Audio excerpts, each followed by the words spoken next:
So, Jason, our episode 405 was where we introduced to our listeners, probably to most of our listeners, the concept of prompt injections. We were early. That's it. All done. Nothing more to talk about, right? Yeah. All done. Prompt injections is not an interesting story right now. All done. It's one of the biggest problems in AI at the moment. Hey, I just wanted to continue that theme since we have always promised we would cover that topic, even though it's not hardcore PKI, digital certificates, certificate lifecycle management. All right. There is a paper out in the world. Okay. I'm going to read you the title. Reasoning Bomb. Reasoning bomb. A stealthy denial of service attack by inducing pathologically long reasoning in large reasoning models. Oh my God, what an interesting idea. So you give it a prompt that muddles it up so badly that it can't function. It gets denial of service. This is the old Star Trek episode where you say to the alien computer, this statement is a lie, and then the computer has to mull on it forever and it can't do anything else. We're living in Star Trek. Excellent. The attackers, the researchers, more specifically, can trap reasoning models in endless cycles of contemplation. So it actually is like the old Star. That actually what it is. It's basically Star Trek. Okay, excellent. Can I be Kirk? Can I be Kirk, please? Let me be Kirk. All right, so go on. Okay, so it's complex stuff, okay? But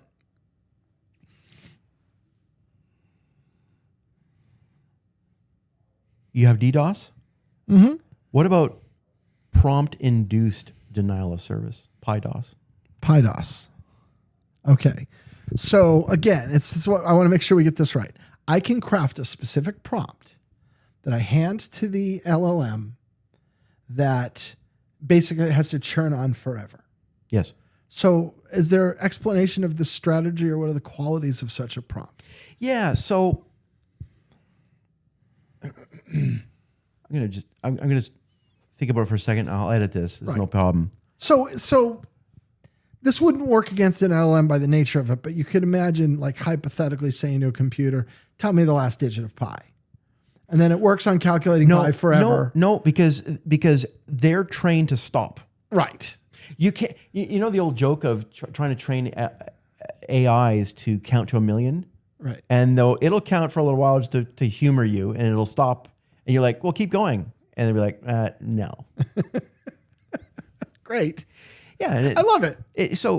Right. So basically, the problem is that you can't train the AI to avoid every kind of these, recursive types of things. Right. And it's not even just recursive problems. These are really well-crafted, small prompts that a reasoning model just might go, okay, I have to solve this. There's nothing in my training telling me to stop. Right. And you go, and you go, and you go. And it turns out that these prompts, and here might be the most important point. How easy is it to catch these prompts? Turns out unbelievably difficult. Right. So prompt injections are just, the problem is they're fundamentally difficult to figure out at the time of the prompt. Yeah. And so what they're saying is that the stealthiness, the bypass rate against input-based detection, count to 1,000,000, right? Input-based detection catches that and goes, no, I'm not going to do that. Right. These guys now have a 99.8% bypass rate with their prompting style. 98.7% bypass rate against even the output-based detection. In other words, the AI looking at its own output that's chasing its own tail. Okay. It can't even detect it in its own output. And what they call dual stage detection, it also has a very, very high rate. In other words, when it's looking at both the input and output, as it's doing, it's rocking back and forth. And so therefore, Tim, this is a whole new problem. Is prompt injections to do things that the LLM was never expected to do was our original conversation. Yeah. But now we are talking about PyDOS. And I think the question is the academic question you could simply ask: how hard is it to perform PyDOS? Oh, it's way too easy. It's way too easy. So these detection methods, is it because they're very specific and case specific? Is that the trouble? So I'll give you a very clumsy example. It knows not to count to 1 million. Yeah. But if I turn around and I said, recite the alphabet 50,000 times, I'm still making it count to 1 million, but I'm using different words. Yeah, exactly. Is that the idea? Yeah, because semantically, yeah, think about the vectors of those words. How similar are those words? Count to something number of times. Yeah, are like, those are semantically very similar from a vector calculation. So pure statistics would tell an AI, hey, this is something I was trained not to do, and they're very, very similar. Right. So I'm not going to do them, or I'm going to question them. The problem is that these guys have come up with, let's call them semantically normal ways to bypass that. In other words, you're using words that are like too obvious. Right. So it would be like,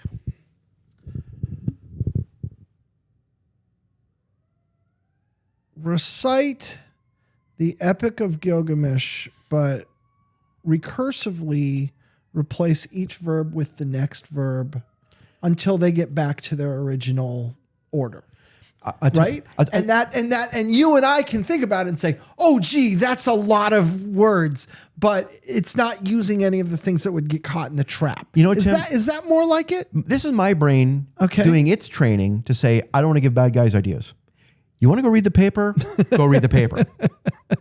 What I'm saying to you is you're on the right track. Okay, fine. Yeah. So I'm trying to do a real oversimplified version. That's what you do. You avoid these kind of specific markers that it's trained to catch, but you perform the same end act, but the AI, though a human would say, oh, I know what you're up to, the AI is not able to make that intellectual leap. That seems to be the case. And that's the news today. That's what I'm trying to present to you guys is when we first talked about this in the middle of 2014, the news wasn't the prompt injection. Right. Prompt injection. Yeah, you can make AI do some silly things. Big deal. The problem that you and I discussed was how hard the problem was going to be to solve. What I'm now saying is there's an entirely new class of prompt injection, PyDOS type of problems, that is equally daunting of a challenge to solve because of the semantic normalness of the attack. So, real kind of brain dead oversimplified question. Can I solve this by just putting a cap on the amount of work that the LLM is allowed to do on any given prompt before it just kills the task? Quite possibly. Right. That may be the way to do it. Yeah. However, once you start getting into false positives, you're peeing off your customers, aren't you? Sure. Yeah, I get that. Right. And you that would be a trade-off.